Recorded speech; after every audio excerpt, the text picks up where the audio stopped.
I never thought my life could change in just one night. I mean, I always knew that nothing extraordinary ever happened to me. I was just me. Just Alec, a quiet girl who worked at a busy office as a receptionist, living the same routine every day.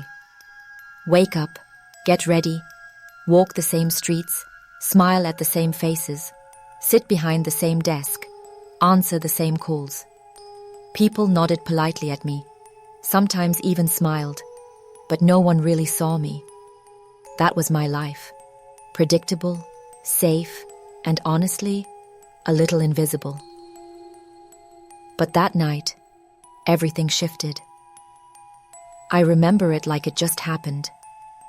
I had finished my day at the office, sorting through files and double-checking schedules, just the usual stuff. The office was quiet. Most people had already left, and I was thinking about finally getting home to my little apartment and a cup of tea. Then he appeared. Mr. Carter, the CEO, the man whose name everyone whispered when they passed his office, the one whose presence seemed to fill the entire building, even when he wasn't there. And he stopped right in front of me. He asked me something that made my heart skip a beat. He wanted me to go with him to a gala dinner. At first, I thought it was a joke. I laughed nervously, trying to hide how flustered I felt. Me? Go with him? A gala? The kind of event I had only ever seen on TV or in magazines, with glittering chandeliers and people in dresses that looked like they were made to dazzle the stars. But he wasn't joking. He was serious. Calm, composed, his voice smooth, confident. And when I looked into his eyes, I realized I couldn't say no. The ride there was quiet, but my mind was racing. I kept thinking about every possibility. What would people think? Would I embarrass myself? What if I made a mistake? But at the same time, there was a strange excitement in my chest. Something told me that this night was different, that something big was about to happen, something that might change me forever, and I had no idea how true that feeling was. When we arrived, the place was unbelievable. The lights sparkled like thousands of tiny stars. Guests in elegant gowns and suits filled the room, laughing, clinking glasses, moving with a confidence I had never felt. I wanted to sink into the floor, to disappear, but I couldn't. Mr. Carter guided me through the crowd, introducing me politely to a few people here and there. And that's when I noticed it. The looks. Not all of them, but some. Those small, subtle glances that said, "Who is she? Why is she here?" It wasn't anger exactly, but a kind of disbelief, a judgment that made my stomach twist. I swallowed hard and forced a smile, trying to remind myself that I belonged here just as much as anyone. But the whispers, the sideways glances, they were relentless. I could feel them weighing on me, making every step feel heavier. I wanted to run, to disappear, but something inside me refused. Something whispered, "You can do this. You don't have to shrink for anyone." And so, I walked taller, held my head higher, even as my heart pounded and my palms got clammy. Then came the moment I knew would define the night. A toast. Everyone turned to look at me, waiting for something polite, something expected, something small. And I felt it. The tension, the anticipation. Every eye in that room, some filled with curiosity, some with disbelief, some with amusement, was on me. And I had a choice. I could play it safe, blend in, smile politely, and let the moment pass. Or I could do something no one expected. I took a deep breath. My heart was racing like I had never felt before. And then I acted. The gasp was immediate. I felt the eyes on me, every single one, as if the room had collectively paused to watch what I would do next. Some people whispered, some laughed nervously, some stared wide-eyed. And in that moment, I realized something important. I realized that courage isn't about being fearless.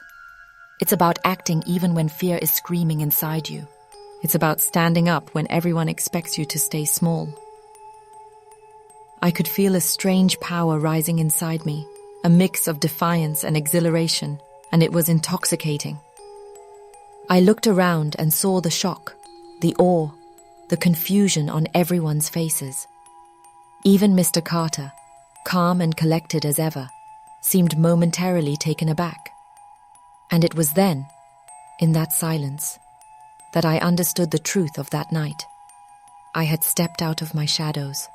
I had chosen myself, my voice, my presence, and nothing would ever be the same again. But the night wasn't over. That gasp, that stunned silence, it was only the beginning. I didn't know it yet, but what I had done would ripple far beyond that gala, far beyond me, touching everyone in the room in ways I couldn't predict.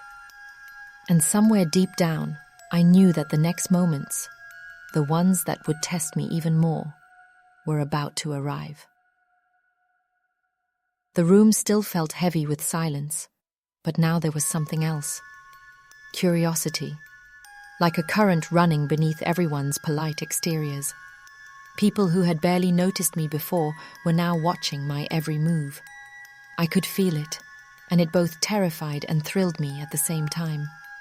My hands were still a little shaky, my breath a little fast, but I reminded myself, I was here, I belonged here, and I had just proven that to everyone in the room.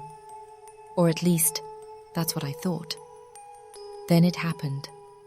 A subtle shift in the air, like someone had dropped a pin, and everyone had heard it. A man at the far side of the room leaned slightly forward, whispering something to the person next to him. I caught the glance they sent in my direction. It wasn't polite. It wasn't admiration. It was a look of doubt, of challenge, of quiet judgment. And suddenly, all the bravery I had felt moments ago came rushing back with a new intensity. This was no longer just about me proving something. It was about standing up to an entire room that wanted to see me shrink. I took a deep breath and reminded myself to focus. Step by step, I moved through the crowd, trying to act calm, even though my heart was pounding in a rhythm I could feel in my throat. Every introduction, every handshake, felt like a test. Some people nodded politely and smiled, while others barely masked the shock or skepticism in their eyes. It was exhausting, but I couldn't let it break me. I couldn't give them the satisfaction of seeing me falter. And then, of course, the whispers grew louder. Someone muttered something under their breath, probably thinking I couldn't hear it, but I did. Another glance, this one sharper, colder. It was subtle, but the meaning was clear. You don't belong here. That sting, that injustice, cut deeper than I expected. I had always known the world could be unfair, but to feel it so sharply in that glittering, glamorous room, it hit me hard. My hands tightened slightly, my jaw clenched, but instead of retreating, something inside me shifted. I realized I wasn't just fighting for myself anymore. I was fighting against every expectation that had ever tried to keep me invisible. Then the unexpected happened. Mr. Carter leaned toward me and whispered something I couldn't fully catch. But the look in his eyes told me it was approval, encouragement even.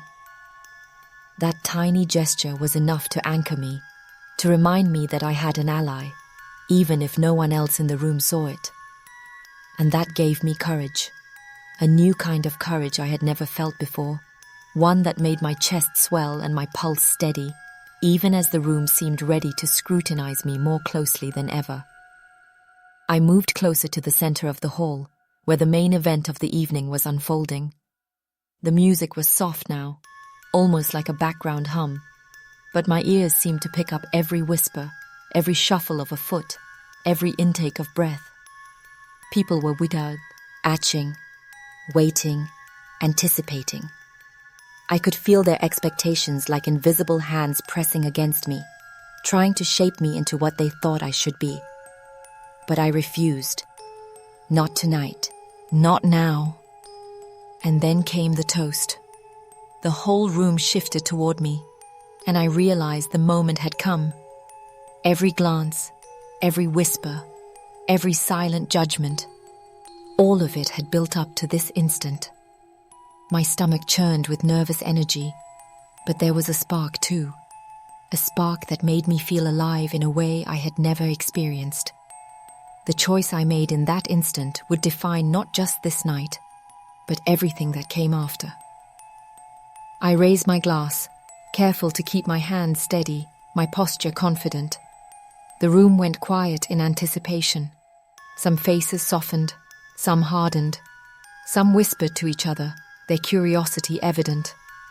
And I spoke, not loudly, not arrogantly, but clearly. Every word, every tone carried the weight of months of invisibility, of quiet endurance, of suppressed dreams and unspoken courage. I could feel the eyes on me, the heavy gaze of people who thought I would falter, who thought I would shrink. And then it happened. Something incredible. Something that no one saw coming.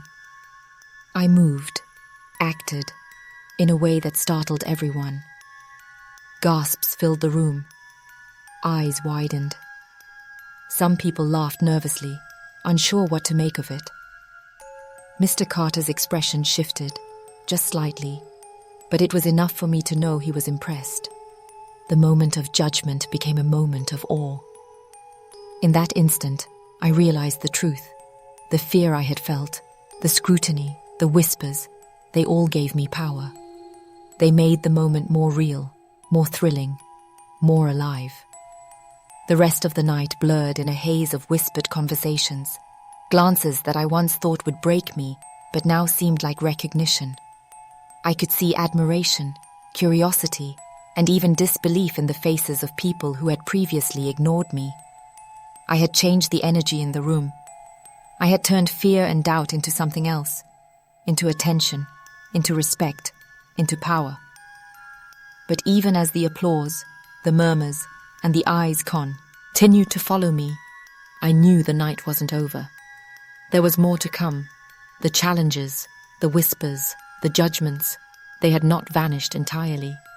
And deep down, I knew that the next moments would test me even more.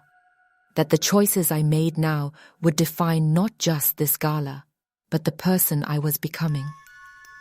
I felt it in every beat of my heart, in every glance I caught, in every step I took forward. I wasn't the same Alec Rose who had walked in timidly, thinking she was invisible. That girl no longer existed. And yet, I could feel the tension building again, sharper, more intense, like the calm before a storm. I had stepped into the spotlight, claimed my presence, but what came next, the real test, the part that would push me to my limits, was waiting. And in that waiting, that quiet, tense anticipation, I realized something else. I had the power to define this night.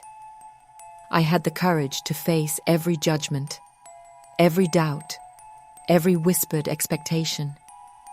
And that courage would carry me forward into something I could never have imagined. The air felt electric, as if the entire room had leaned in to see what I would do next. My hands were still slightly trembling, but now it wasn't fear. It was anticipation. I could feel every gaze, every whisper, every judgment, like invisible fingers tracing my spine. And then it happened. Something inside me shifted completely. The fear, the self-doubt, the endless wondering if I belonged. They all gave way to something I had never felt before. a quiet, fierce determination. I realized in that moment that I didn't need anyone's approval. Not the whispers, not the glances, not even Mr. Carter's subtle encouragement. I was here, I existed, and I had the power to define what that meant. I moved a step forward deliberately, with a grace and confidence that surprised even me. The room seemed to hold its breath. Every movement, every choice I made, carried weight, and I could see it, the disbelief in their eyes, the question, who is she to act like this? Then it came, the most shocking moment of the night. I did something bold, something that no one could have predicted. I stood, I spoke, I acted in a way that disrupted the carefully curated order of the gala. Gasps echoed around me. Some guests laughed nervously, unsure if they should join in or look away.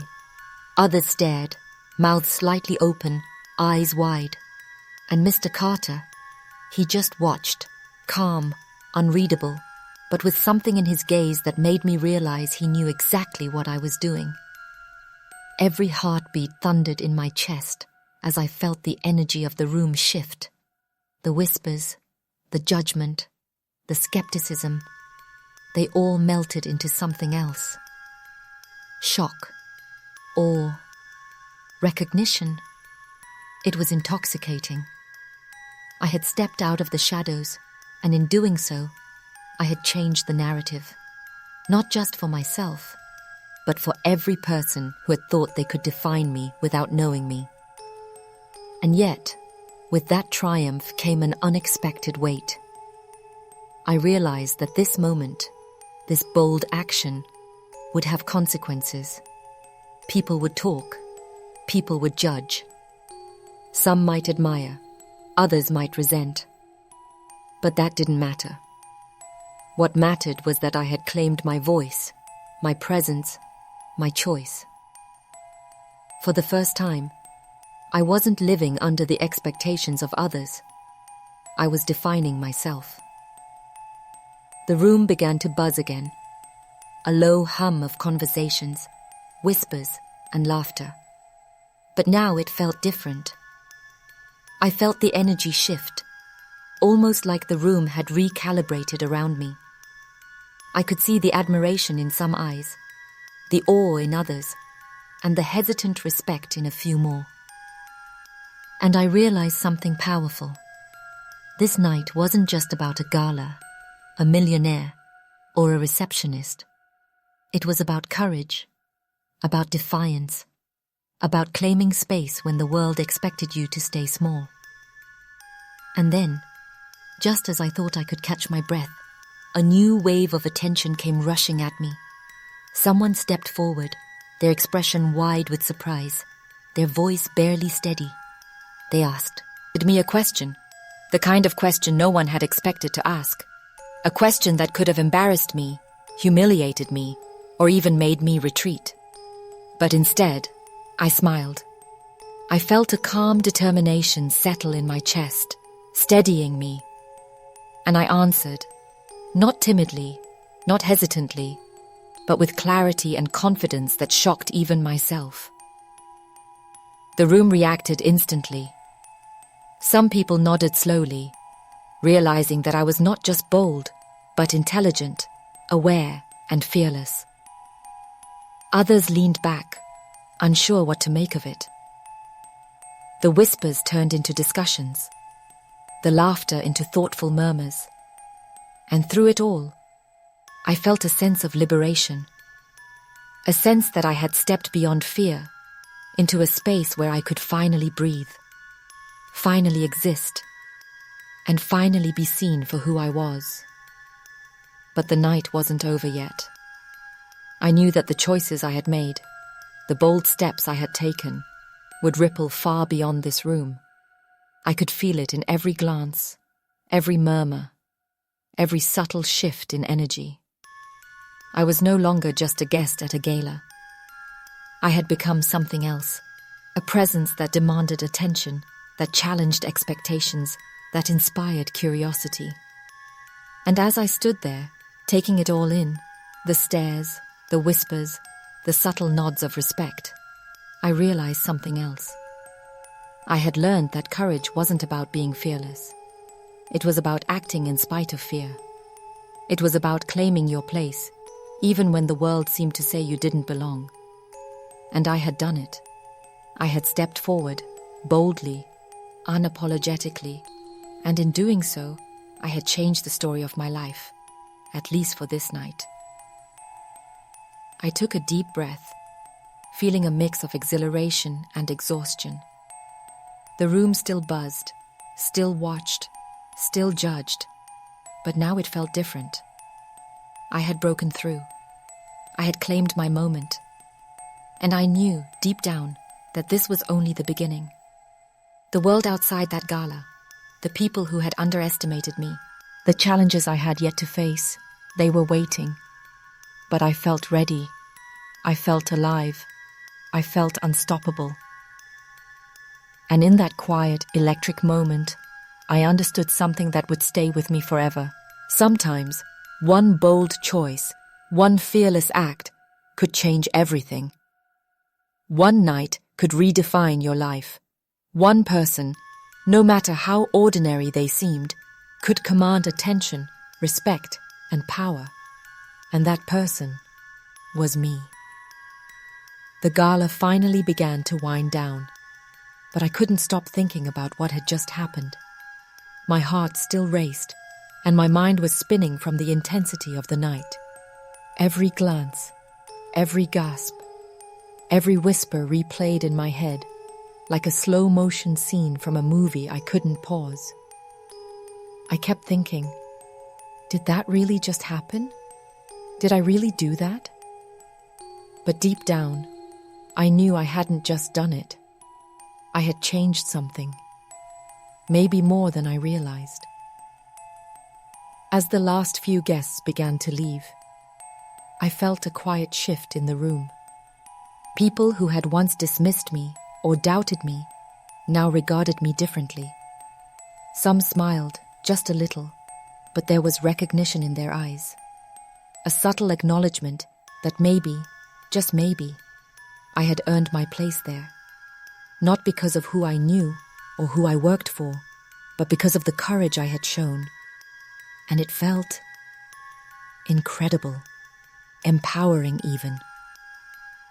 Mr. Carter approached me, his expression calm, but something behind his eyes suggested he had seen what I couldn't see in myself yet. He said nothing at first. He didn't need to. His nod, the way he glanced at me, spoke volumes. And in that moment, I realized that validation doesn't always come in words. Sometimes it comes in acknowledgement, in the silent recognition that you have faced the impossible and emerged standing. Walking home later that night, the city lights felt different. Everything looked sharper, more alive. I kept replaying the night in my mind, the whispers, the judgments, the bold steps I had taken, and I understood something important. This night wasn't just about a gala, or a millionaire, or even me.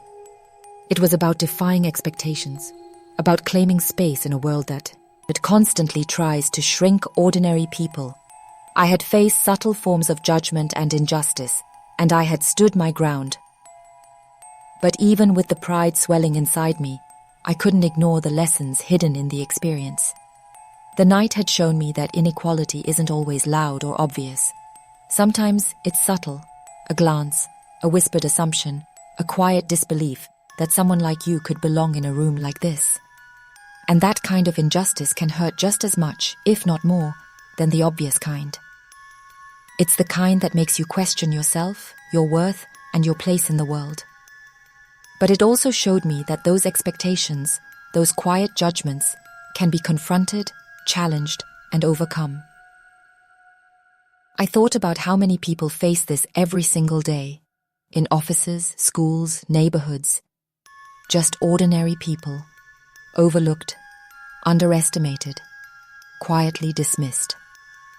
And I realized that what I had done, what I had dared to do that night, was a small but powerful reminder that bravery doesn't need a title, a paycheck, or a social status.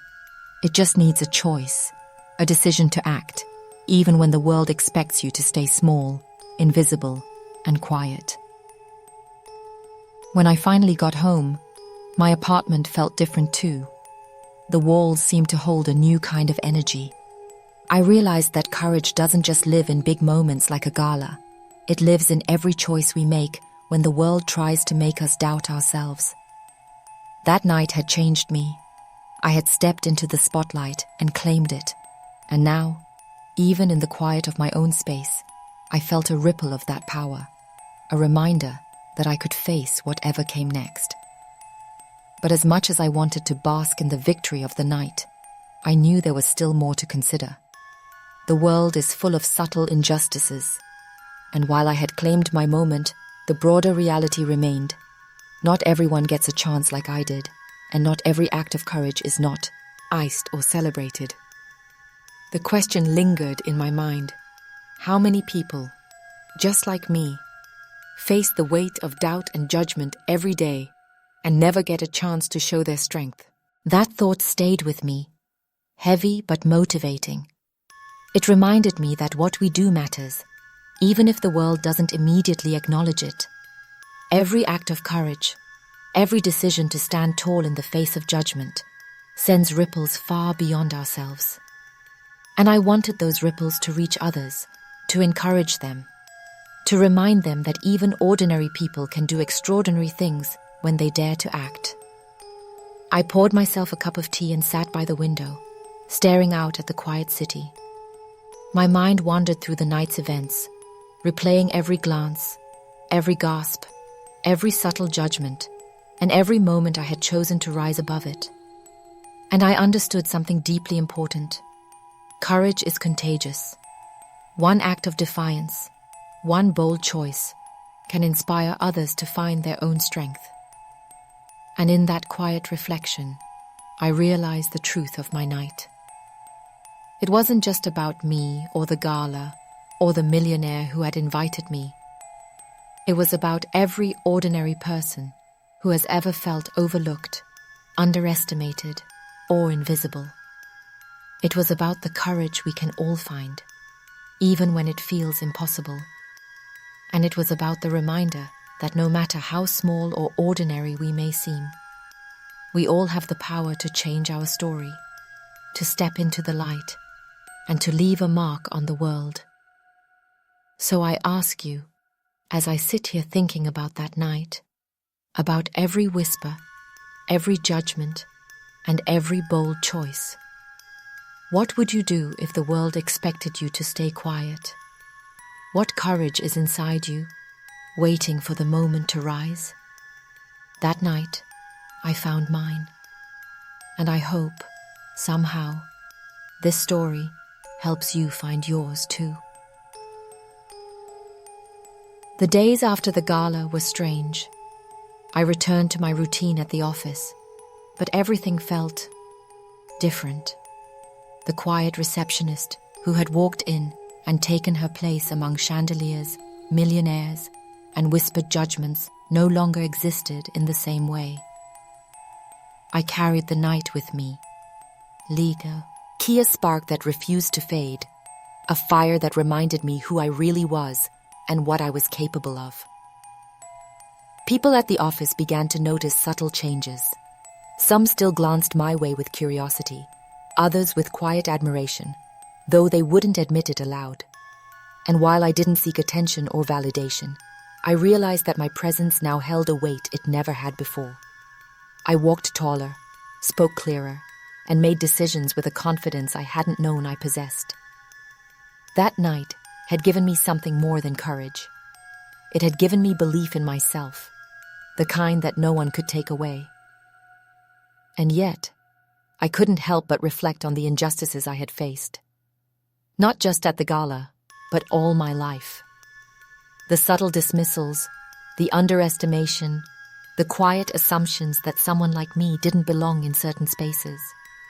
The night had been a victory, yes, but it had also been a reminder that these moments of judgment, of quiet exclusion, happen every day for so many people, and many of them never get the chance to step into the light the way I did. I thought about what it meant to challenge expectations.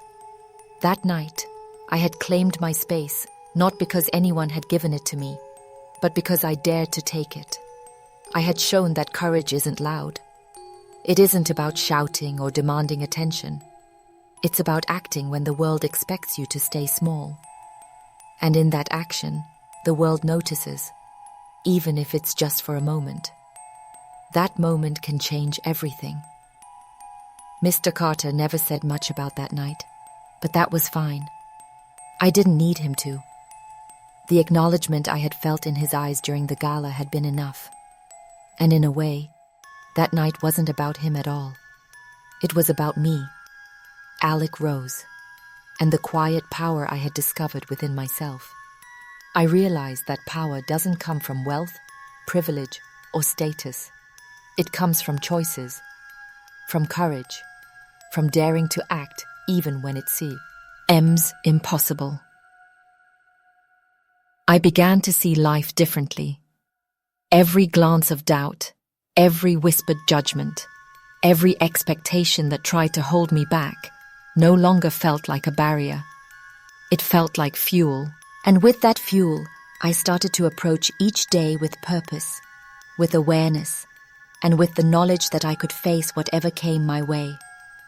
That night had shown me that even ordinary people, people who feel invisible, can create extraordinary ripples in the world. And sometimes, those ripples are bigger than we ever imagine. People I didn't know had started noticing me, not for what I wore, or who I worked for, or who I knew, but for the quiet strength that radiated from me, the confidence that had grown like wildfire in the shadows of doubt. I realized that courage is contagious, and even small acts can inspire others in ways we might never see. Looking back, I understand now that the gala wasn't just a night of sparkling lights and whispered judgments. It was a turning point, a lesson, and a reminder that life will always test us, challenge us, and try to make us invisible. But we don't have to stay that way. I had learned that fear is temporary, but courage is enduring. That judgments fade, but the impact of daring to stand tall can last a lifetime. And so, I carry that night with me. I carry it as a reminder that ordinary people, quiet, unnoticed, underestimated, can rise above, challenge the world's expectations, and claim their place. I carry it as a lesson that bravery doesn't need permission. It doesn't need a crown, a title, or applause. It only needs a decision, a choice to act, even when the world expects you to stay silent. I share this story not just to tell what happened to me, but to remind you, whoever is listening, that you hold the same spark.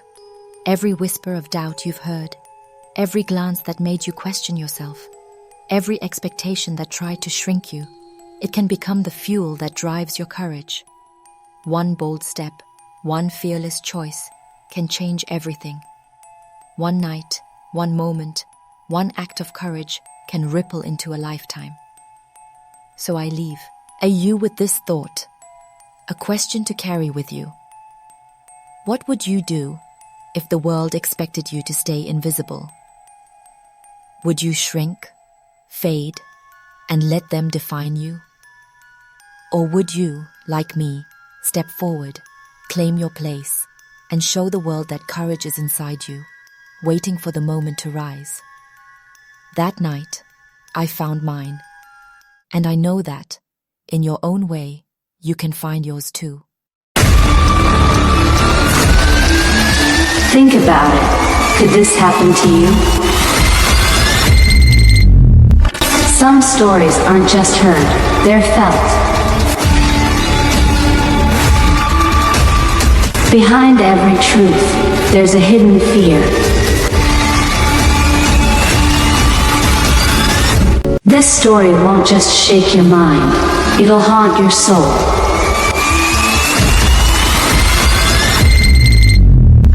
Who could imagine the truth would be this terrifying?